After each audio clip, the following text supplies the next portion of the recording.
मुझे तो कभी कभी सोचकर ये आश्चर्य होता है कि बिहार के मुख्यमंत्री नीतीश कुमार खुद इतने ज्यादा पढ़े लिखे हैं और बिहार की शिक्षा व्यवस्था की ये बदहाली है। नमस्कार, मैं श्वेता और आप देख रहे हैं न्यूज फॉर नेशन। जन स्वराज यात्रा के दौरान प्रशांत किशोर मीडिया से बात करते हुए कहा उन्होंने कि ये मुझे तो कभी कभी सोचकर ये काफी ज्यादा आश्चर्य होता है कि जिस राज्य के मुख्यमंत्री नीतीश कुमार खुद इतने पढ़े लिखे हैं, उस राज्य का शिक्षा व्यवस्था क्या है। उस राज्य के शिक्षा व्यवस्था की ये हाल है कि यहाँ के बच्चे यहाँ की लेट डिग्री के कारण वो यूपी जाकर डिग्री ले गए। साथ ही साथ उन्होंने लोगों को भी बोला कि मैं तो आपको हमेशा से कहता हूं कि अगर आप राम मंदिर के लिए वोट दीजिएगा, अगर आप बुलेट ट्रेन के लिए वोट दीजिएगा, तो आप कैसे शिक्षा व्यवस्था की हालत को सुधार पाइएगा, आपके बच्चे कैसे आगे बढ़ पाएंगे। प्रशांत किशोर ने लोगों को कहा है कि मैं आपको एक बार फिर से ये बात बताना चाहता हूं कि अगर आप शिक्षा के लिए वोट दीजिएगा, अगर आप रोजगार के लिए वोट दीजिएगा, तभी ना आपको वो चीज मिलेगी। आप इन सब चीजों के लिए वोट दीजिएगा, राम मंदिर के लिए वोट दीजिएगा, बुलेट ट्रेन के लिए वोट दीजिएगा, जातिवाद के लिए वोट दीजिएगा, तो ये सब सारी चीजें आपको कौन सी सरकार, फिर वो आरजेडी हो या फिर कोई अन्य सरकार हो, कोई भी सरकार क्यों आपकी इस काम को पूरा करेगा।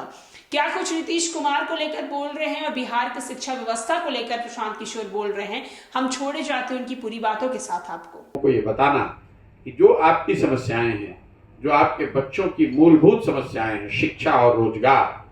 इन दो विषयों पर कम से कम जब तक आप वोट इन विषयों पर नहीं करेंगे, तब तक कोई भी व्यवस्था, कोई भी दल, कोई भी नेता इसका सुधार नहीं कर सकता है। अगर आप शिक्षा और रोजगार पर वोट करने लगेंगे तो जिस किसी दल को भी आप वोट करें, सुधार आपको उन क्षेत्रों में दिखेगा, क्योंकि आपको मिलता वही है जो जिन विषयों पर आप वोट करते हैं। आपको और हमको ऐसा लगता है कि हम वोट सही कर रहे हैं और परिणाम गलत आ रहा है, ऐसी बात नहीं है। मैं रोज समझा रहा हूं, आपको भी दोहरा देता हूं आपके सामने। लोग अगर यहाँ जाति के आधार पर वोट कर रहे हैं तो जाति की प्रमुखता हर जगह आपको दिख रही है। लोग अगर भारत पाकिस्तान के नाम पर वोट कर रहे हैं, हिंदू मुसलमान के नाम पर वोट कर रहे हैं, तो हम और आप जब टीवी चलाते हैं, कहीं बैठते हैं, तो भारत पाकिस्तान, हिंदू मुसलमान की चर्चा हर जगह सुन रहे हैं। लोग अगर 5 किलो अनाज पर वोट कर रहे हैं तो कितना भी बिहार में भ्रष्टाचार है, 4 किलो अनाज लोगों को मिल ही रहा है। लोगों ने अगर राम मंदिर बनाने के नाम पर वोट किया है तो 30 वर्ष के बाद ही सही, लेकिन राम मंदिर बन ही रहा है। तो ये उदाहरण आपको क्या बताते हैं, जिन विषयों पर आप वोट करते हैं, कम या ज्यादा वो आपको मिलेगा। आप और हम बिहार में शिक्षा के लिए, रोजगार के लिए जब वोट कर ही नहीं रहे हैं तो वो चीज सुधरेगा कैसे। यही पूरा जन स्वराज का अभियान है, यही मेरा पूरा प्रयास है कि पहले समाज को इस बात के लिए समझाया जाए, जागृत किया जाए कि भाई आप अपने और अपने बच्चों के भविष्य के लिए जो जरूरी शिक्षा और रोजगार है उसके लिए वोट कीजिए। फिर उसमें लोगों का ये मान, मैं तुम्हें देख रहा हूँ ज्यादातर लड़के यूपी से डिग्री ले रहे हैं, क्योंकि यहाँ वो डिग्री लेने में भी 5 वर्ष 6 वर्ष लग रहा है। और मैं पिछले कई दिनों से ये बात कह रहा हूँ, जब से पदयात्रा में देख रहा हूँ कि नीतीश कुमार के सरकार का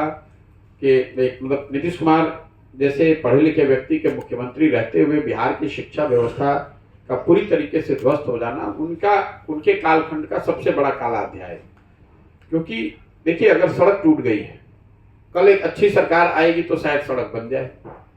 लेकिन शिक्षा व्यवस्था के ध्वस्त हो जाने की वजह से अब अगर कल एक अच्छी सरकार आ भी जाए